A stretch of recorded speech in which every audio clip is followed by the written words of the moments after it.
I often have people say to me, well, I could never have done that. And I don't believe that. I didn't know that I could do it until I did it. And when a person in need is directly in front of you, you do what they need and you care for them and you love them. A woman who became the first female chaplain in combat in U.S. military history tells how she strove to bring grace and love to the burdens and costs of warfare. Hello, and welcome to the Mighty Pen Podcast.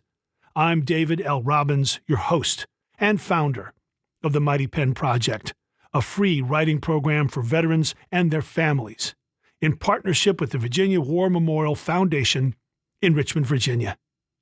In this podcast, I'll talk with former military chaplain Laura Bender, author of today's story, Eyesore, set during the American invasion of Kuwait.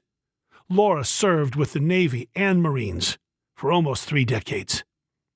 Let's listen to Eyesore, movingly read by Nolan.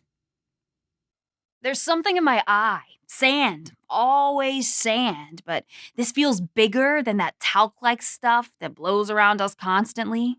I reach behind my left hip, pull the canteen out of its casing, and unscrew the top. Since the 5-ton truck I'm riding in has stopped, I move to the tailgate, lean sideways over the edge, and pour water into my eye to flush it. I blink a few times, shake my head, pour a few drops more. I have to be careful with my rationed water as we are still waiting for resupply. I also don't want to touch my eye. My hands are putrid from rooting around body bags, looking for dog tags, and I don't want that odor anywhere near my face again.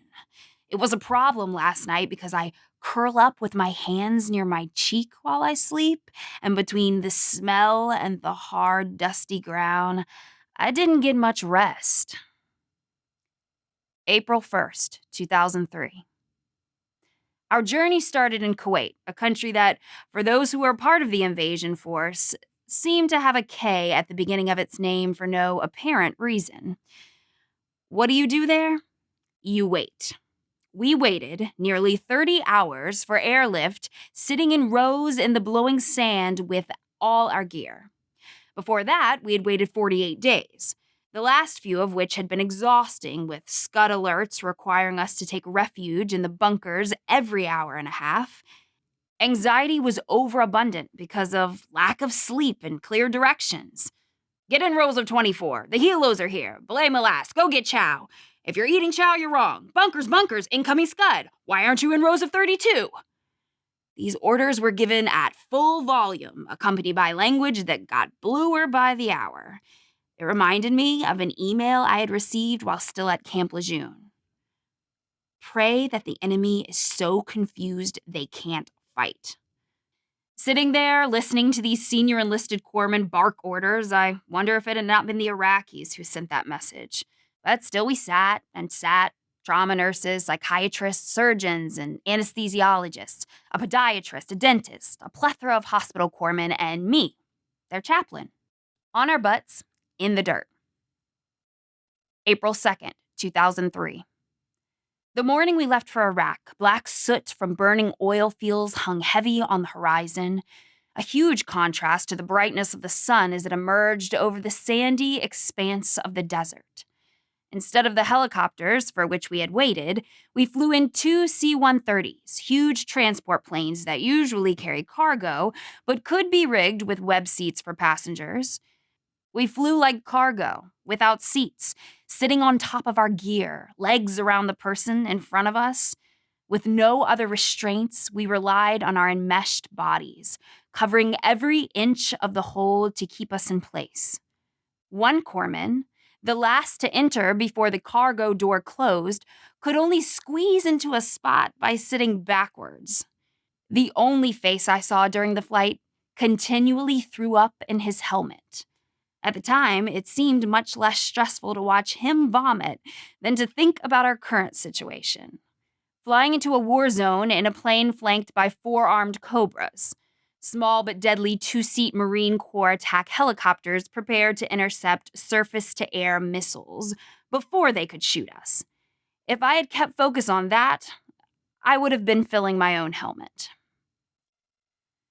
We landed on a highway. When the cargo door opened, a chief ordered us to don our packs, exit down the ramp, and move to cover. My pack, with all the required personal gear, plus a chaplain's field kit and other religious supplies, and, as usual, a paperweight without a place to plug it in laptop I had been issued, weighed about 90 pounds. At least I'd been able to send all the Bibles, Qurans, hymnals, and missalets ahead in one of the ambulances driving across the border to meet us. With all of that added weight, I moved as quickly as I could off the blacktop and into the mud. On the other side of the wet ground, an area had been dug out and bordered by a dirt berm as a shield for the explosive ordnance disposal unit encamped there. Responsible for locating, removing, and destroying bombs, they worked tirelessly so the advancing ground forces could pass safely on their way toward Baghdad. Unfortunately for us, those ground forces, located a 2-hour drive south, hadn't gotten this far yet. Neither oops nor any of its unsanitized synonyms are words you want to hear in a war, because what follows is usually dangerous. I wonder in whose report the phrase, "Oops, we dropped a medical unit in an unfriendly area with very little protection and no clue how to get them to where they should have been," needed to be written. But there we sat, in the wrong place, waiting for someone to make a decision. While SAMS remained a threat, the option to transport by helicopter could not be considered, which only left sending us in a convoy. Although EOD had swept the road for mines, it remained an unsecured corridor, which made that option also less than ideal. Eventually, a decision was made. Send the chaplain and her bodyguard with a few people in a truck and see if they can get through. If that works, we'll send the rest of the medical staff. At least I got to check one item off my bucket list: be an unarmed guinea pig. When the 5-ton truck arrived, I struggled to get myself and my gear into its flatbed higher than my head. Finally settled, I looked at Daryl, the religious program specialist, RP for short, with whom I worked. Wanting to be prepared, he sat up front, readying his weapon. RP3, as I called him, was 6'5", 22 years old, and spoke with a thick West Virginia accent. A pregnant wife and a 2-year-old son waiting for him at home. RPs often flippantly describe their job as bullet sponge for the chaplain. I hated that glib description because I never wanted him to get between me and anything dangerous. In part because he was a terrible marksman. The last time he was home on leave, he'd gone deer hunting with a few friends and mistakenly shot his neighbor's horse. That was the reason I always teasingly brought up when we got to talking about it. The real reason was too horrible to entertain. A few days before we entered Iraq, he and I had gone to a meeting of chaplains and RPs serving with nearby units. The senior chaplain had given us the commensurate pep talk about what good ministry opportunities lay ahead. "Yeah, with all those people needing last rites," I'd mumbled, only loud enough for RP3 to hear. Then the Master Chief called the RPs forward for a chat. "We've received intel that the Iraqis are going to use little children as suicide bombers," the senior chaplain said stoically. "If a child approaches your chaplain, shoot it." Daryl walked back to sit with me. The color had drained from his face. I heard, looking into his eyes. I put my hand on his arm. "I promise to stay away from all children. I promise." My voice trailed off, and we sat in silence. From then on, I had more to worry about than keeping Daryl's body from harm. With all 8 of us and our gear finally loaded in the 5-ton, we, in the third of 4 vehicles, started southward. I wondered where the others had come from, possibly another unit nearby. A Humvee with a mounted 50 cal took the lead, followed in 2nd and 4th positions by small troop transports. Each of these carried 10 Iraqi EPWs, enemy prisoners of war, enclosed so we could not see them. Great. There were more EPWs than us in this convoy. Hey, RP3, what do you think of this? We've only been here a few hours and we're already surrounded. I joked, pointing at the vehicles in front and behind us. He laughed. On his helmet, he had written with a black marker, "Don't heal, just kill." "Look what I wrote," he said, pointing at his head. I started to say it was inappropriate for the assistant to the chaplain to have that emblazoned on his helmet, but I stopped myself. He was a legitimate combatant, and we were at war. I nodded and said nothing. As the only combatant in the truck, RP3 alone had an M16 rifle. It had enough range to be defensive. The others, all medical staff, had 9mm handguns. The rules of engagement dictated they could only shoot in defense of themselves or a patient. I had a camera. Thank God that on this ride, I was the only one who did any shooting. It took the rest of the afternoon to reach Camp Anderson, a hastily planned encampment that straddled the south to north supply route near Annamanaya. Along the way, we passed small farms where we could see families outside working. Some paused and stared in our direction. Others turned their heads and went about their business. I wondered what it must be like for them to observe us in our heavy military transport truck with all our military gear. Did they feel relieved that we were there to protect them? Were we? Or angry about us invading their home turf? Was one of them going to shoot at us from behind a wall? Were they afraid of us or apprehensive about what might happen? Did they know how scared we were or how much we wanted to go home unharmed? As we got further south, we noticed remnants of fighting that had already taken place. A blown-up tank, scorched ground, destroyed buildings, burned cars, and what appeared to be a Republican Guard barracks bombed beyond usefulness. Amid this devastation was a surreal sight, a roadside rest stop with inviting picnic tables, untouched. Closer to our destination, we encountered U.S. Marines. Some had dug into their fighting holes. Others lay exposed on the edge of the blacktop, M16s pointed toward the horizon. We had to be careful not to run over their legs. About that time, the other 3 vehicles in our little convoy departed to complete their EPW mission, leaving us to fend for ourselves. When our truck finally pulled off the road and into a dirt area that had recently been swept from mines, the first thing I noticed was our forward resuscitative surgical system, which had been deployed ahead of the rest of our company. I recognized it because we had set it up a few times in the grass near the gazebo outside my office at Camp Lejeune. Our unit, Bravo Surgical Company, the Devil Docs, as CNN would soon name us in a play on the Marine moniker Devil Dogs, became the first to use this new treatment concept in war. From the outside, the FRSS didn't look like much, just 2 tents connected by a covered passageway. One tent housed surgery and the other pre-post-op. The entire unit, including tents, equipment, generators, fuel, and water, weighed just under 7,000 pounds and could be delivered by a large helicopter or small truck as close to the fighting as possible. Designed to be set up and ready to provide treatment in less than 1 hour by its 8-person medical team, which included surgeons, an anesthesiologist, critical care nurses, and corpsmen, it was a game changer. According to the medical staff, the ability to provide appropriate intervention to critically injured patients in the first hour, the golden hour, after they were wounded greatly improves the chance of saving both life and limb. By the time we arrived, the FRSS had been functioning in place for 3 days, the first 36 hours of which had been under fire. "Don't go across the street," warned the Marine who met us as we began to disembark. "There are 300 dead Iraqis rolled into the dirt berm over there. They were killed by their own leaders because they wouldn't fight us. They're still in uniform with their hands tied and bullets in their heads." As I tried to wrap my mind around this new reality, he continued. "There are 38 more of them in that other pile. Those are the ones we killed. Don't cry for them. They executed the 300 others. Oh yeah, and we have one in the freezer. He wasn't dead yet, and we tried to save him, so now we have to keep him until we can return his body. Welcome to Camp Anderson."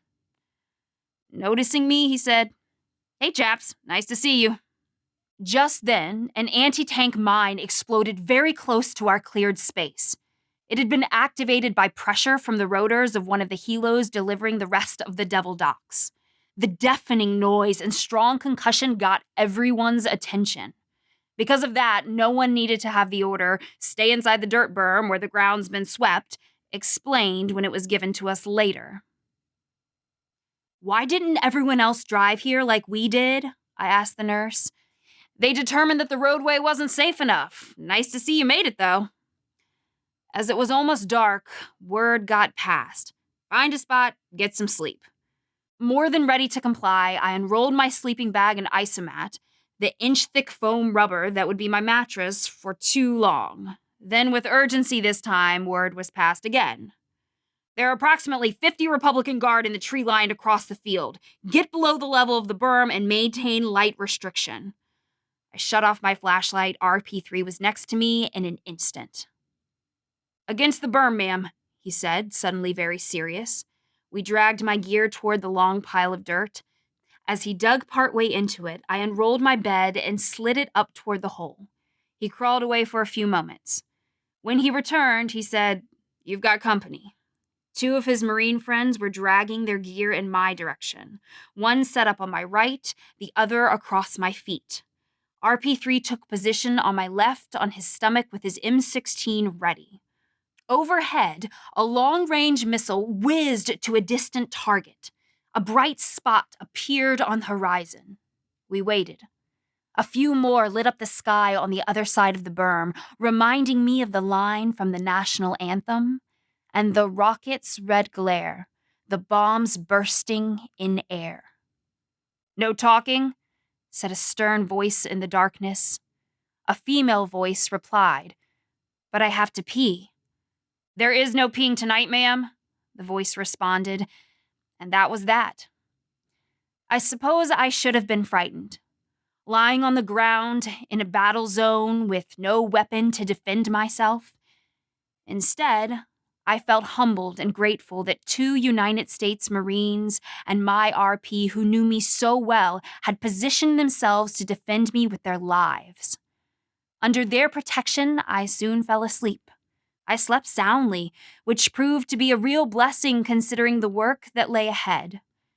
The last thing I remember as I closed my eyes was how incredibly beautiful the night sky appeared under light restriction. April 3rd, 2003. I awakened to the blue sounds emanating from chiefs demanding that work came before food, ablutions, even toileting. The Marines had taken care of last night's threat from the 50 or so Iraqis, and the hospital had to be erected now. The first surgery RP3 and I attended was performed in the FRSS while the hospital was still under construction. I had been invited as the good luck charm for the surgeons who felt uncomfortable working on such a horrifically wounded 2-year-old. The boy had been shot by Marines. And although Sanjay Gupta, a neurosurgeon and CNN medical correspondent, embedded within our unit for 2 weeks, took the lead on the surgery, he did not live. It must have been devastating for the Marines who had opened fire on that vehicle, knowing there were children in it, but their action saved 5 lives. In the front seat were 2 male would-be suicide bombers. In the back were both men's wives and a female neighbor. Each had a toddler on their lap.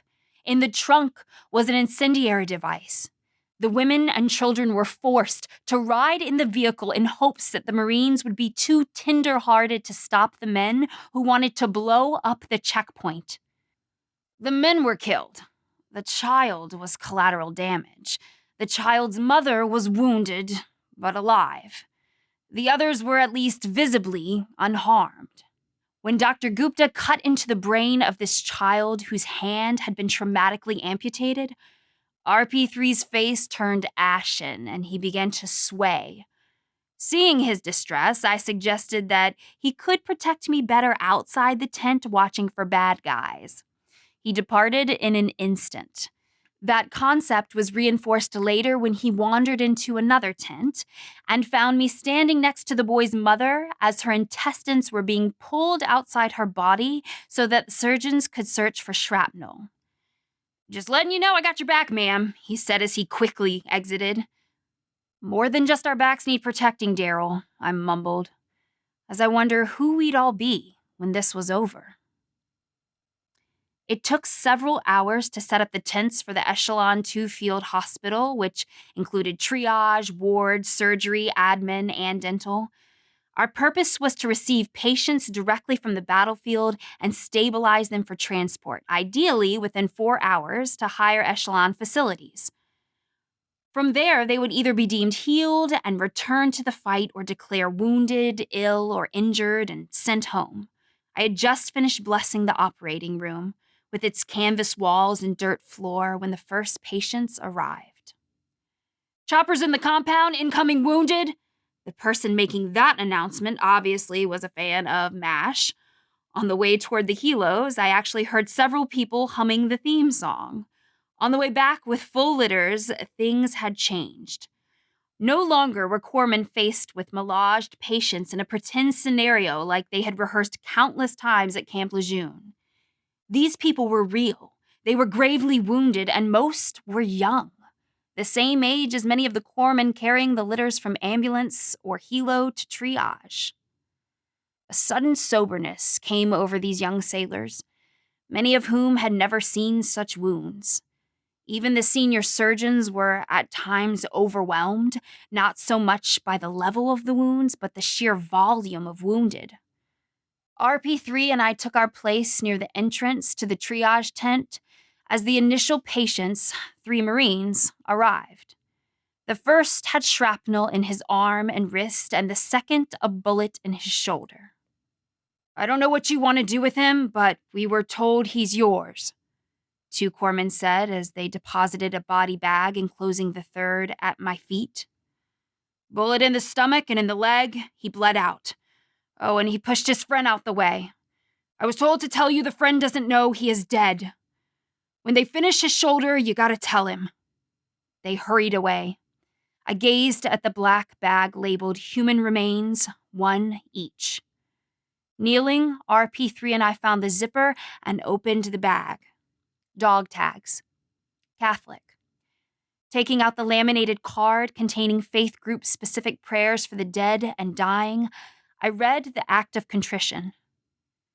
"Dear God, please let this Protestant's words suffice for this brave young man," I prayed. When I arose, I noticed the 2 corpsmen had returned. "We'll put him in the freezer for you, ma'am," one said. Before I could check on the friend, 2 more Marines arrived. One shot in the elbow, another in the knee. When I approached the second one, he started to cry. "Must be painful," I said. "No, I can't feel that. It was numb before I got here." "You look upset." "That's because of yesterday." "What happened yesterday?" I asked gently as tears ran down his boyish face. "I didn't want to do it. They were coming at us fast, these 2 men. They were behind a pile of dirt. They came around it shooting AK-47s they had. I killed them all." "Weren't they shooting at you?"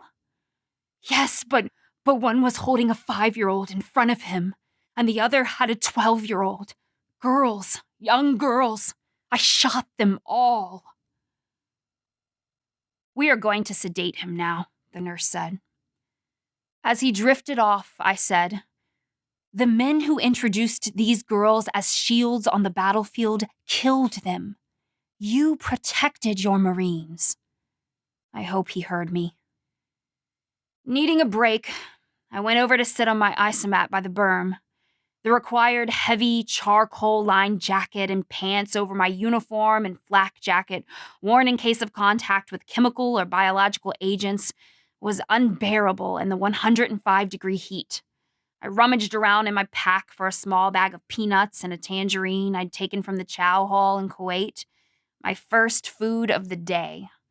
While I ate, the psychiatrist walked over to give me the news. "I just came from the meeting you missed. Here's the skinny. The unit providing our food, water, and security has had to move forward. From now on, we have to fend for ourselves. Nice, since they said we now have Republican Guard units on all 4 sides. Water is rationed. No washing. 1, maybe 2 canteens a day. 1 MRE or less per day until we run out. Tonight we will set a perimeter and put corpsmen on rotation as guards. I know. Don't laugh. They want us to leave as soon as our ward is empty. If you had a weapon, I'd ask you to shoot the messenger and put me out of my misery. I could always count on the psychiatrist for a laugh. Oh, I almost forgot. There will be a critical incident stress debriefing at 2000 for all those present during the baby's brain surgery. After he left, I trudged back to triage for round 2. During a lull in arrivals, I wandered into the ward. Several unrestrained EPWs lay on cots across from Marines. Seeing the potential for disaster, I went in search of the commanding officer. Like me, he was a lieutenant, only much younger. I liked him, and I felt badly that he had been put in such a difficult position. As a Medical Service Corps officer, he had virtually no tactical training and should have had more support. Scott, I just visited the ward. The EPWs are not restrained. Several are ambulatory. They are allowed to communicate with each other, and none of us can understand them. Please fix this. It is not safe in there. Chaplain, those guys are injured. They're not going to hurt anyone. I can't believe you'd want them restrained. That isn't nice. Before they arrived here, they were trying to kill our Marines. Not restraining them puts your personnel at risk. In my last assignment, I worked in the Fleet Hospital in Guantanamo Bay, where the Al-Qaeda detainees received medical care. I fully understand the requirements for restraint if you need guidance. Please stay in your own lane. Go find someone who needs prayer. Fine, but it won't be in the ward. I don't want one of your guests disarming my RP and shooting up the place. I stomped out and headed back to triage, where a robust Republican guardsman with multiple gunshot wounds was being readied for surgery. Although he, like most of our patients, was naked, I had quickly learned the difference between RGs and the mostly conscripted regular Iraqi army. Wait, RGs ate well. 10 minutes into the 2000 debrief, I was called back to triage. 16 patients. Transport rammed by an Iraqi civilian vehicle. They had been driving for 24 hours under light restriction when struck in the dark. Multiple injuries, some severe, and the corpsman had left me a body bag containing the driver where they had left the earlier one. Upon hearing that news, I nodded at RP3 and excused us from the meeting. They found us another body, I whispered. This one didn't have dog tags, nor was he known to his passengers. Searching through his personal effects, I found a diary with his name written on it. Start with this, I said to the corpsman who carried him to the freezer. Just then, a small blue light pulsed out beyond our berm. 3 short flashes, 3 long, 3 short. A pause, and then the pattern repeated. SOS. Do you see that? I asked Daryl. Yes, ma'am. It's probably the perimeter guard the CO sent out earlier. He's supposed to watch the field and radio back any problems. Oh, and they gave him one of the Marines' M16s. Then why the SOS? Something must be wrong. I'm going to find the CO. On the way, I checked with a few more people to see if they were seeing what I was seeing. They were. Scott, a blue light is signaling SOS outside our berm. Have you seen it? I think our guard needs help. Scott turned his gaze over the berm as it flashed again. Now don't panic, Chaplain. Whatever is going on, there's nothing we can do about it. If there really is a problem, the watch should radio it in or take care of it himself. Then he walked away. Slowly, the light came closer until the lone corpsman appeared around the edge of the berm. Why have you abandoned your post? A chief boomed. I'm sorry, Chief. The radio battery went dead, and without it, my post is useless. I tried to get help. Nobody came. Did anybody see my SOS? I could feel my New York attitude shoving its way toward my lips. RP3, it's time we get some rest. You're about to go all New Yorker on him, ain't you, ma'am? April 4th, 2003. They took my weapon. RP3 said with tears forming in his brown eyes. I promised Michigan I'd protect you, and now I can't. Michigan was his name for my sweetie back home. I made a beeline for the CO. Scott, are you carrying a weapon for your own protection? My tone made him a little nervous, and he put his hand on his 9mm. I see you are. Well, RP3 is my protection, and now neither he nor I are armed. Why is that? Well, Chaplain, we have only 5 people with M16s in the camp, 4 Marines and your RP. Putting his gun out on the perimeter is a way of protecting you. Then put him out there with it. Your corpsmen aren't trained on that weapon. Sorry, Chaplain, not your decision.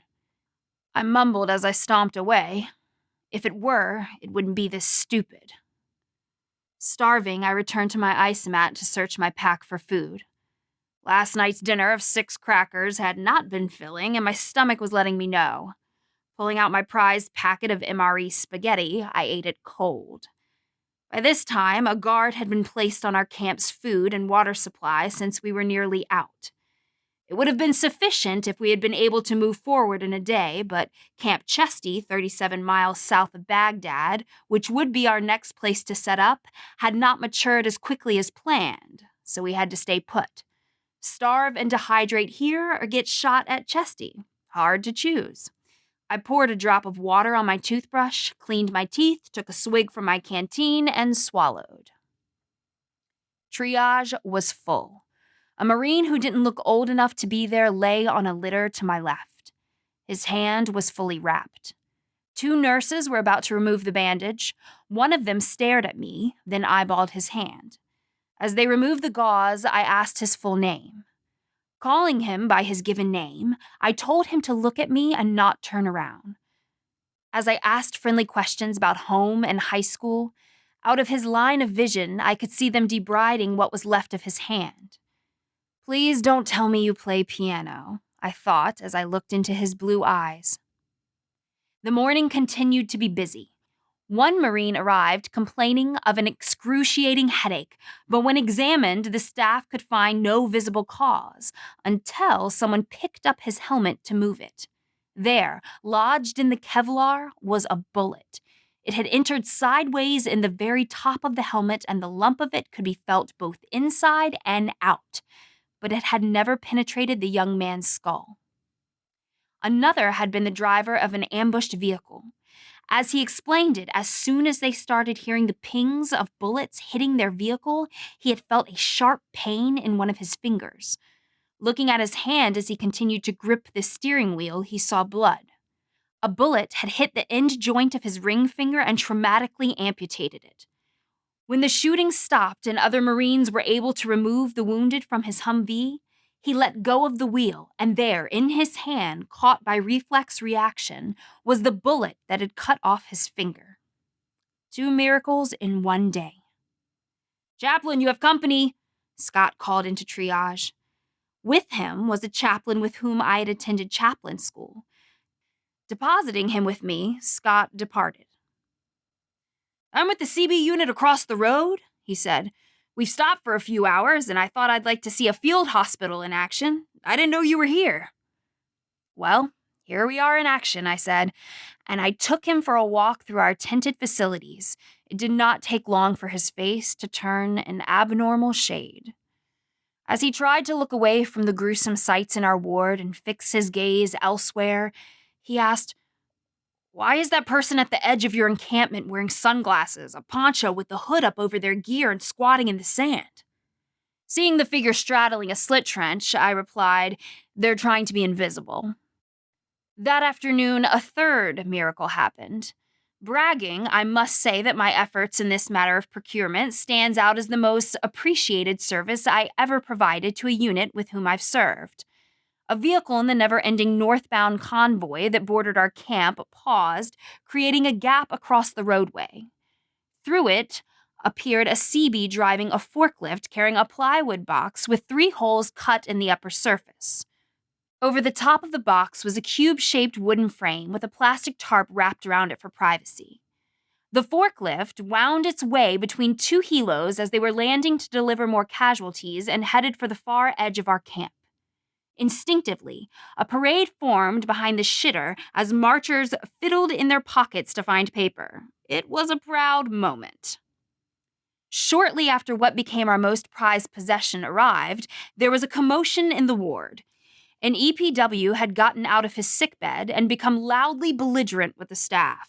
When he refused to be quiet and returned to his cot, a chief slipped behind him, put the nozzle of his gun against the man's head, and chambered a round.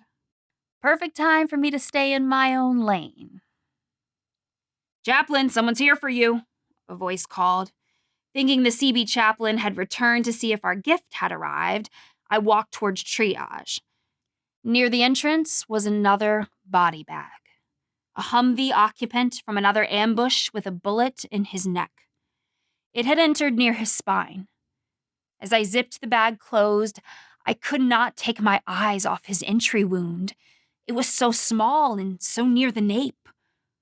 Why couldn't he have sneezed, coughed, reached forward for something on the dashboard? The bullet would have missed him. He might still be alive. Because of less than 1 inch lack of movement, his family would soon be getting a visit that would change their lives forever. I finished zipping the bag, and 2 corpsmen carried him away. Needing a break, I headed back toward my pack to see what else I could find to eat. Suddenly, I smelled something cooking. Barbecue? Yum. Wait, that can't be right. I must be hallucinating. I walked towards the smell. It was our burn pit. We were ridding ourselves of amputated parts. That afternoon, a 6-year-old boy arrived in triage. His face had been partially blown away by shrapnel.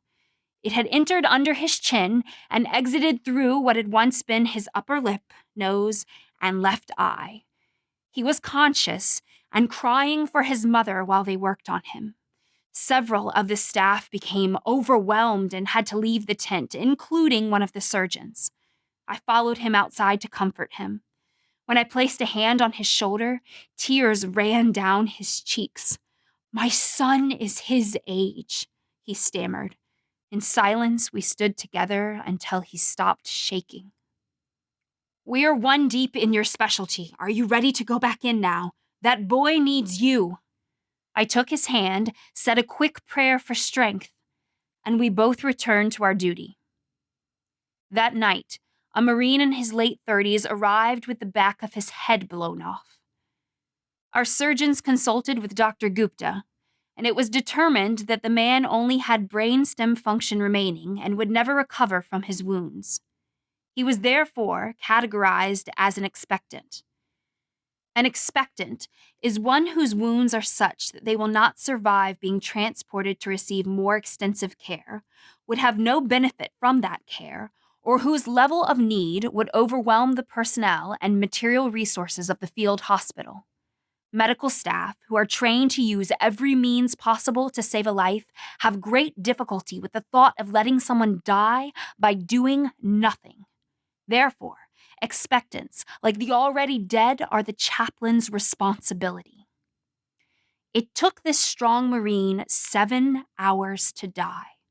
The corpsman placed him in the tent assigned for dental for privacy. Reading his dog tags, I saw he was a Baptist. I pulled a small Bible out of my cargo pocket.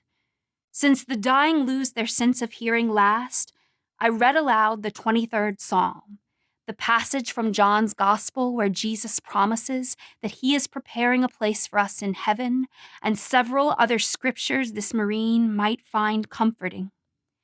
After a while, I switched to quietly singing old hymns and holding his hands so he would not feel alone. "That's him," a voice behind me said. "I'll be back in a minute." When she returned, she was not alone. "Most of us know him, Chaplain. We did a short humanitarian deployment together last year, and he provided security. I'm shocked to see him here, let alone to have to let him die." Tears rolled down her cheeks and dripped onto her dusty uniform, leaving tiny mud puddles. Over the next 6 hours, one by one, his former colleagues arrived to pay their respects. That night, we held a wake. where the deceased was not quite yet. April 5th, 2003. Although we were still receiving wounded, our focus was on medevacing the patients in our ward and packing up the hospital so we could head to Camp Chesty, 68 miles away. With fighting still occurring and the road not secure, it could be a harrowing trip, but we were needed closer to Baghdad. Early in the morning, after watching me root around another body bag, looking for where the field medic had placed the dog tags, Sanjay Gupta asked me if he could interview me live. As long as you can assure me this isn't a smell-o-vision, I joked, aware that 105-degree heat in MOP gear and armor had made all of us quite odoriferous. I suppose I should have been more prepared for the question he did ask me. The "how do you feel about what you are doing?" question. It just hit me in a place I wasn't ready to visit. Suddenly aware that my words might connect back to the loved ones of our dead and wounded, I stammered, something about how they were all young enough to be my children and how heroic they had been in their duties. Not one of my better moments, but given what I was doing there, not one of my worst. By evening, most of our gear was packed and our patients sent to follow on care. The next morning, before it was light, we began to load the trucks as they arrived. In all, we treated 107 critically injured patients at Camp Anderson, including U.S. Marines, Republican Guard, Fedayeen Saddam, Iraqi Regular Army, a high-level Al-Qaeda, 2 Sudanese mercenaries, one of Saddam's cousins, and several civilians, including children. We were extremely proud of the fact that all were triaged according to level of wound and not political affiliation as required by the Geneva Conventions. We rendered treatment intense with dirt floors, our staff working with unwashed hands because the water supply had been cut. We sterilized medical equipment in a plastic dishpan that sat on a metal crate in the open air. Patients in the ward lay on dusty cots under a tarp awaiting transportation. Medical staff slept on the ground outside if there was time. We ate too few MREs, sweated constantly, and smelled worse every day. And the sand blew constantly into our faces, our mouths, our eyes. We were at Camp Anderson less than 4 full days before we packed up the hospital and got on the road. After flushing the sand from my eye, I close it and raise a dusty sleeve to dab the excess liquid. The last thing I want is more dirt dripping in and repeating the problem. We are near the end of a long line of trucks, each carrying about 10 devil docks. Like us, they're seated on wooden benches that fold down from the side walls of the truck's open bed, covered by a canopy that both blocks sunlight and reduces their visibility as individual targets. A few vehicles behind us is a flatbed, the end of the line, literally, because it carries our portable morgue, the refrigeration unit in which we store guests awaiting transport. Next to that unit, on the back end of the flatbed, sits our most prized possession, the wooden 3-seat shitter. Tied to one of the posts that holds up the privacy curtain stands a tall pole, at the top of which a huge American flag flutters in the breeze. Afraid that we might look like a conquering force, someone up the command chain, likely someone nowhere near here, ordered us to refrain from flying our flag anywhere in country. It's nice to see that somebody had the cojones to disobey that order, so we might continue to serve under our own flag. Something isn't right. Too much time has passed, and we're not moving. Soon word is shouted down the line. There's a group of POVs coming up behind us, and we're trying to decide if we should let these locals pass. A paranoid New Yorker, I have an immediate opinion. Make the cars wait. If those people drive past, they can take notes about everything they see in our convoy and pass it on to God knows who up ahead. It's too dangerous. They let them pass. I think about the town through which we had just driven. Mud brick buildings surrounded by a mud wall, a few boys hawking cigarettes on the side of the road, a 3-sided shack with a palm branch roof in which a man and a boy sat sprawled on the ground. Waiting for a bus? collecting information. It seemed normal until a boy ran up beside us yelling, "Gas! Gas! Gas!" a phrase used to indicate an airborne poison. That made the hair on the back of my neck stand up, and it stayed up when a teenager ran by waving a Marine's helmet. Marines do not give up their gear, especially their helmet. It gave me shivers to think of the rest of that story. I look across the field. On the other side is a road parallel to ours. Why didn't the cars behind us just detour over one block? I see a pickup truck with a covered bed reduce its speed. A man slips off the tailgate and disappears into the field. A few 100 feet further along the road, another man does the same. Did somebody see those men exit that truck? I ask the XO as he walks by to eyeball the convoy. Stay in your own lane, chaplain. We've got people whose job it is to see those things. We wait. We wait a long time. Not much talk passes between us and our truck. It is getting dark. Ahead of us on the road, we see flashes of light, ordnance exploding. A battle has started. Word is passed down the line of vehicles. Everyone, go to condition 1, outboard. That means point your weapon outside the truck and put a round in the chamber. Since I don't have a gun, I eye everyone in the truck as they fumble with theirs. One guy pulls his out of the holster and dangles it by its butt between his thumb and his forefinger. His hand is shaking. Wonderful. I'm going to get shot by a dentist whose only training was to fire a 9mm once for familiarization and never again. I slip off the bench and onto the floor to make room for the shooters. Then I slide down even further to keep from being a target. About that time, RP3 sticks his head in the vehicle. Since he is one of 5 shooters with a longer range weapon, he has gotten out to select a better defensive position by the side of the road.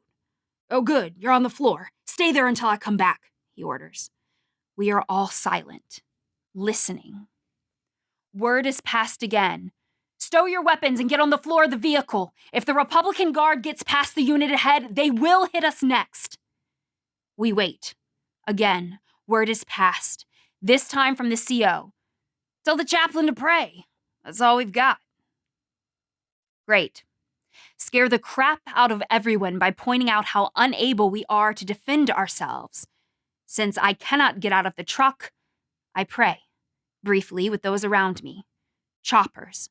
The sound of the rotors grow as they near us. Low to the ground, they sweep to the flag end of our convoy. Then they turn around and fly straight toward the fight. They are well armed. Someone asks quietly, "What happens if we get hit? There is no hospital to take care of us." We wait. It is dark. The young man next to me on the floor whispers, "Chaplain, what day is today?" Sunday. The command canceled church service because we were too busy. No, I mean the date. What is today's date? The 6th of April.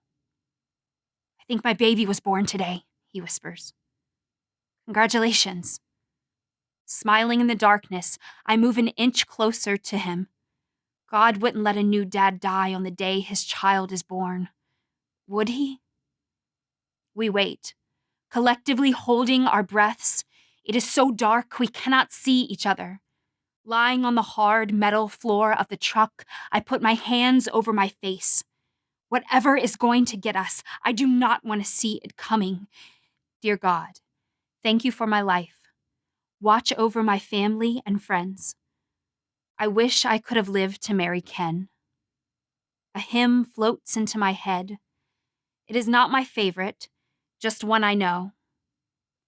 Now thank we all our God with hearts and hands and voices, who wondrous things hath done in whom this world rejoices, who from our mother's arms has led us on our way with countless gifts of love and still is ours today. In the darkness, I fall asleep. When I awaken, we are inching our way forward. Word is passed. We will drive through the battle zone. Look or don't look. The choice is yours. There is something in my eye. It will never go away. I'm joined now by Laura Bender. Laura, the scope of that piece it took my breath away listening to it. You know, we talk a lot about profound truths in the Mighty Pen and in our storytelling.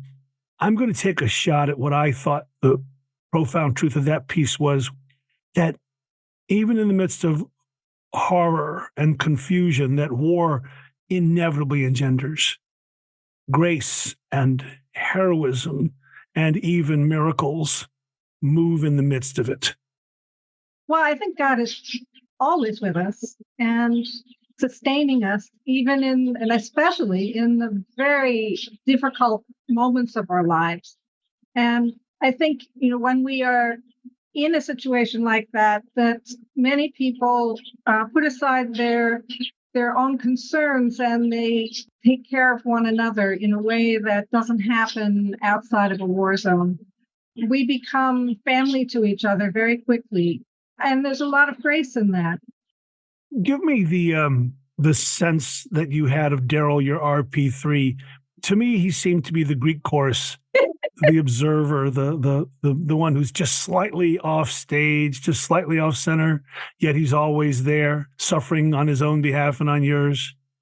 I love Daryl. He is such a lovely young man. He's done several very difficult deployments since that one. That one was his first. We're still in contact with one another. His child just graduated high school, so it's been quite some time. But Daryl was a joy to work with. He said to me one day when we were still in garrison, I'm going to play solitaire on the computer when I have nothing to do. I just want to let you know that. But if you have anything, I will do it right away. And what I found about Daryl was he knew exactly what he was supposed to do. He did it exactly when he didn't want to BS around anything. If I needed help, he was there immediately. He did his job. He did it extremely well. But, he wasn't going to pretend to work. What were the qualifications for a Marine to be assigned to guard a chaplain? Well, actually, he's Navy. Religious program specialists are trained as bodyguards. They're trained as secretaries. They're trained to rig for services of all different faith groups. They do everything that the chaplain needs. And it's a very humbling feeling to know that someone, as they call it, is willing to be a bullet sponge. And that was very hard for me. I never lost sight of the fact that Daryl was a sweet young man with a child at home and a pregnant wife, and I wanted him to return home safely. Eyesore, and it's a tough story, among the toughest I've heard in my time in the Mighty Pen. It seems to shout morality play, though, because it's not just a story about combat. You made it very complex. The thing that shouts to me loudest is that notion of the expectant. Mm. When you ratcheted the focus up so close on that tragedy, and it's such a mundane word for such a terribly complex thing. Like Odysseus, you had this journey through horrors and, as you say, grace. And then at the end of it all, after all these experiences, you're told several times, chap, stay in your lane. And I know you're a New Yorker. So first of all, as a New Yorker, you don't have lanes. No, we do what we say what we think, always. There's no lane. If there's an opening, you go. It's not a one-way street. Ain't nobody's looking. Yeah, right. I'm only going one way. How did you manage to keep your lips together when you were right about the Guantanamo experience extrapolating to Iraq? Like, yeah, several times you were proven correct. Several times you were so close to closer than the people saying stay in your lane. You were closer to the action, closer to the cost than they were. How did you manage not to go New Yorker? Time and again, I might add. I was very good friends with the psychiatrist, and so we would walk over to the side, and we'd both go New Yorker, even though, he wasn't from New York originally, but he played the part really well. it's important to have a battle buddy that you can bounce things off, and he was mine. It didn't help that I was a lot older than all of these young people in charge because, I looked at it like, okay, child, move out the way because I know you're trying to do your job and I really like you, but you're going to get us hurt. And the things they came up with. All right, send the chaplain on the convoy and see if she can get through. Let's not restrain these people because now they're patients. Let's not respond to the SOS signal, because this guy should be doing his job. He is doing it. And in the end, though, when all the other options had flown the coop, and he, in his own words, he said, "We got nothing left. Tell the chaplain to pray." When he said that, I actually thought that was like the worst thing he could say. And that's because it scared everyone. Of course, I'm going to pray. Everybody knows this. But when you say we have nothing but the unarmed old woman chaplain who's going to somehow save our sorry souls here, that's nothing but going to scare these young people. And me, 20 years later, listening to it. Yeah. So Eyesore is, I think, Laura Bender at her best, writing-wise. There are wonderful descriptions of the setting, the sand, the sky riven with rockets and explosions, the desert, the heat, the panorama of Kuwait, so much emptiness, and then the close-in settings, the horrific landscape of the hospital, and even the internal landscapes, the carnage there, the wounded, the Marines, the life and death and prayer. What I marvel at as my time with the Mighty Pen goes on is the memory of veterans, how vivid that depiction is on the page, and obviously in Caitlin Nolan's wonderful reading. But man, in your head, is it that vivid every day? No. So while I was in Iraq, I wrote constantly. I wrote letters to Ken. And I realized that, I could write a journal and very easily lose that journal. So instead, I wrote a letter every single day chronicling what had happened that day. And anytime we had the opportunity to get mail out, I sent it. And I figured, well, a couple of them could get lost, but all of them won't. And that way, when I get home, I'll actually have, put it together and have a journal. So when I write about my experiences in the military, I have a lot of writings and documents and things that I've saved, and my camera that tells the story as well. So, when I want to tell a story, I look at the pictures and then I can remember much more vividly. I've always been interested in chronicling events. And so, I didn't have to remember it all. Also, something that made a difference for me, when I came back, I had a very hard time dealing with the number of dead that I had assisted.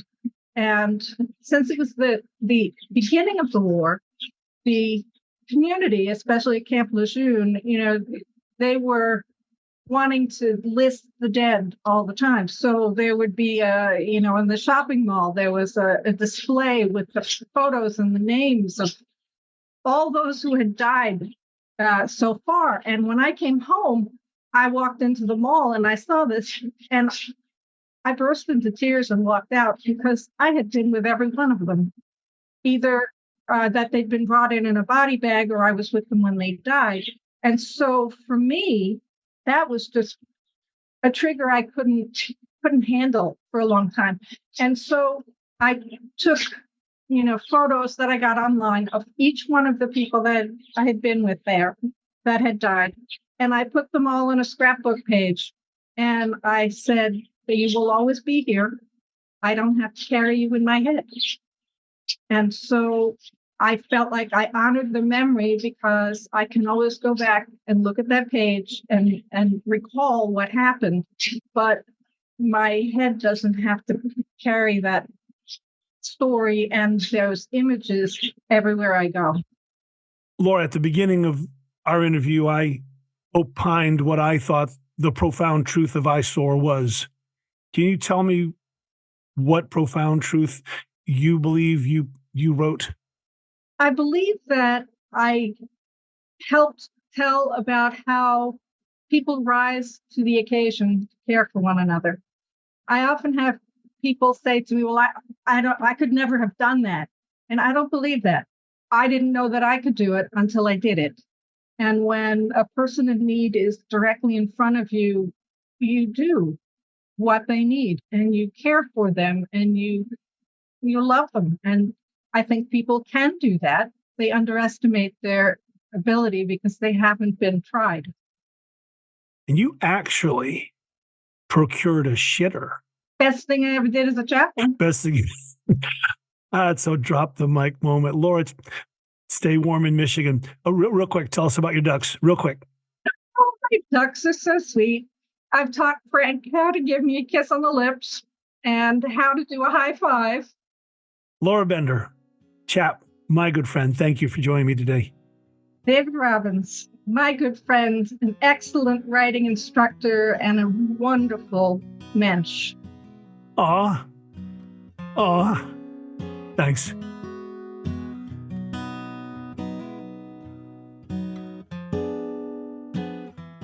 The Mighty Pen Project is a free writing program for military veterans and their families, offered by the Virginia War Memorial, a 501c3 nonprofit.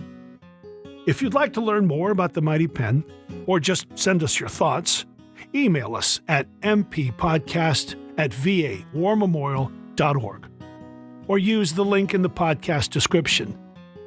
If you're a veteran or a family member of a serviceman or woman listening to this podcast anywhere in America, and you want to learn how to best tell your own powerful stories, you can sign up for one of our Mighty Pen writing workshops on Zoom. If you want to read today's pieces and many more, use the link to go to the Mighty Pen archive. And if you enjoyed this podcast, please share it. Music for this episode was provided by Jackson Albrecht. Lastly, if you'd like to support the Mighty Pen's efforts to record and preserve these stories of service, adventure, and sacrifice, follow the charitable donation link in the podcast description. I'm David L. Robbins, and I want to thank you for listening to the Mighty Pen Podcast. It's an honor.